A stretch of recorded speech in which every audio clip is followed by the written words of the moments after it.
Hey yo, what is up guys, Look Gaming here. Today I'm making a video on why I love WarFrame. Now, WarFrame is I recently just picked up, and I'm going to make a comparison between Destiny 2 and WarFrame. This is my little comparison. But first off, let's just go over the straight up inventory system. If you go to the inventory system, if I could find it, you have Warframes. For example, I have Excalibur and Rhino, which are basically subclasses in Destiny 2. You have weapons, primary weapons, like Boltor and Vectis.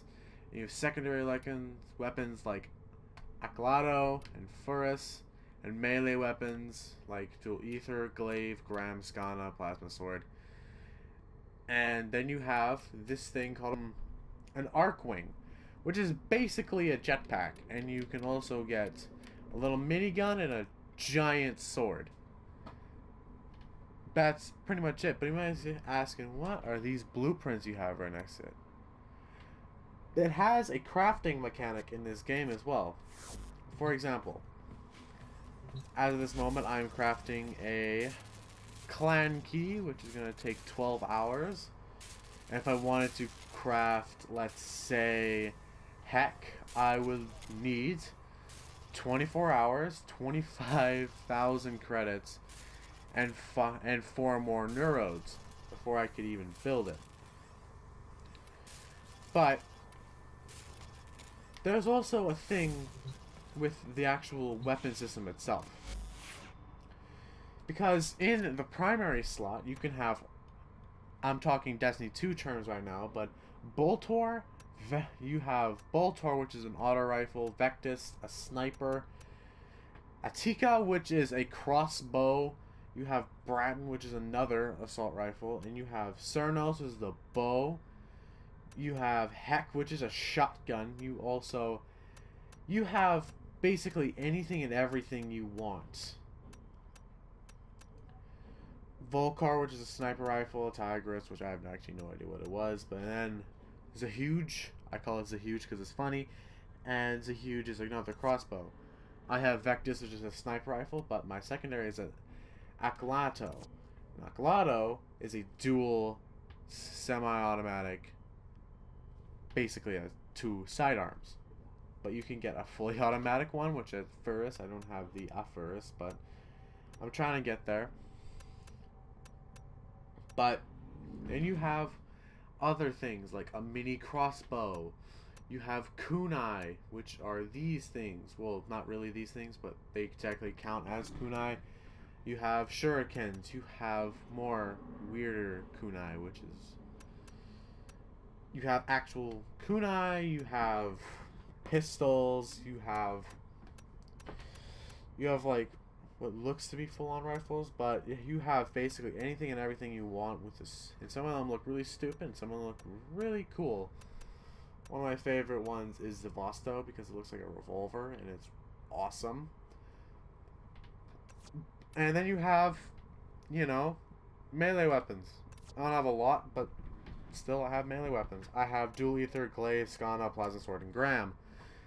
Gram is a giant sword, Dual Ether is a dual sword, Glaive is a throwy object, Plasma Sword I actually haven't tested that, so I don't know, and Skana is just a base sword you get in the start of the game.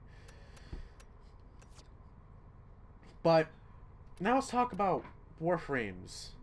And Warframes, if we go, no, wrong button, if we go to abilities, very similar to Destiny, in the way that Rhino charges toward a target, clobbering any in his path, and goring his victim. My favorite, because it's really fun to do. Then you have Iron Skin, which is basically an overshield. If basically Rhino charges a Titan, which is, what was it? A Titan charge, I think that's what it's called. And you have Iron Skin, which is overshield. Roar, which is basically a rift. And Rhino Stomp, which is basically a...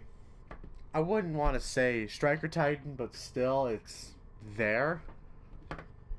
Then his passive ability. Where is his passive ability? Passive ability right there. You're in a shockwave. Basically, if you jump from a pretty high place, you will land and you will create a little shockwave that knocks down every enemies in a general vicinity. Now, in Warframe, your ships actually have meaning.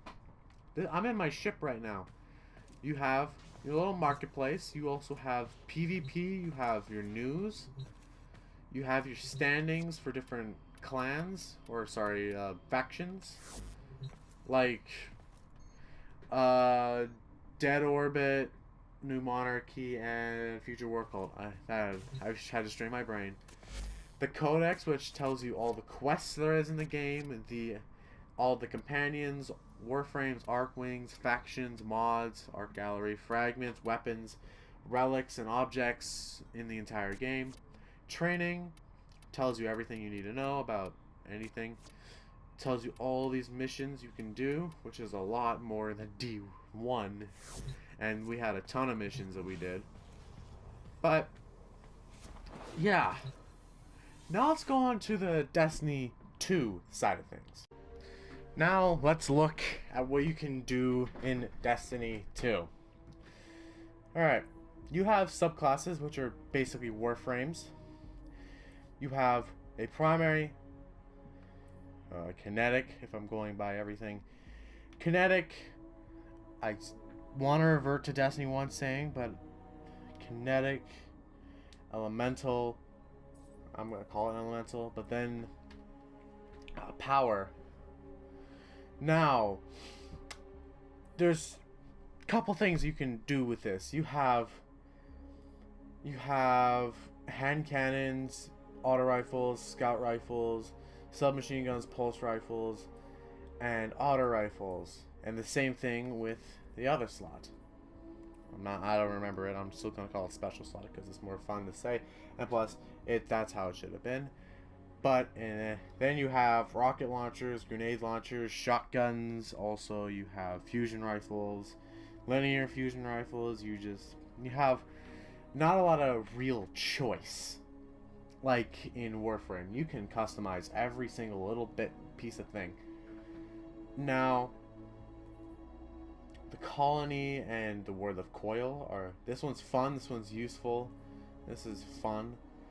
But I just can't explain, but the armor, the mod system. Oh, let's go over the mod system now. Look at all the mods you can do. You can add void damage and add little bits and pieces here and there that do literally nothing. I don't know why that's there. That do literally nothing. So, tell me, why should we be playing this game when you could be playing this game? And also, let's just talk about mods compared to Destiny 1 and Destiny 1 and Warframe.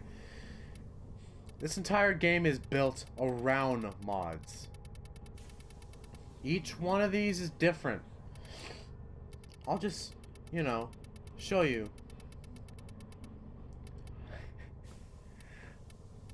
Look, you have, let's just go over some of the basic ones, like Blunderbuss, 50% critical chance, ammo case, increase ammunition capacity by 5% and converts ammo pickups into ammo for a equipped weapon after 5 seconds, ammo jump, plus 5% ammo maximum. But then we get into the higher end ones, which actually I'll sort by rarity to get this one. Hydraulic chamber, minus 15% weapon recoil and minus 2.5% magazine capacity. That's for shotguns. And plus you can upgrade mods. For example, let's do heavy impact. You can upgrade them. Instead of just being at rare and legendary, you have rank 1, rank 2, rank 3, rank 4, and rank 5, or max rank. Let's go over one that I know has a bunch. Where are you? Vitality. Here we are. You have 10 ranks you can upgrade it too. You can upgrade this to hell and back. Every single mod in this game is different. No matter what you say, this game, every single mod is different and does a different thing. There's weapon mods, WarFrame mods, Arcwing mods. There's what? That's what Destiny 2 has? Yeah. But does it have this much variety on what you want? Let's just go over my WarFrame real quick. Let's go to upgrade. You can have way too many mods, personally. And plus, you can just not search, but you can auto install mods, and it gives you the best that you can get. We can get what? Let's go over these. Redirection plus 40% shield capacity. You get that extra shield. Enemy sense 3+3 enemy radar. Heavy impact. Intensify. Continuity. I can't speak today. Flow.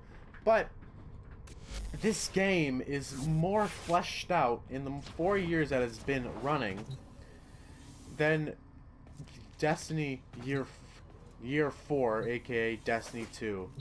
And for me, letting Destiny be good and viable as a game in fall, nah. I'm gonna be playing this game, and I hope to see you all on this game. But anyways, that has been my thoughts. I hope you all enjoyed this video. And drop a like, subscribe if you liked it, and peace out. By the way, I'm going to be streaming this on Twitch in the next couple of days.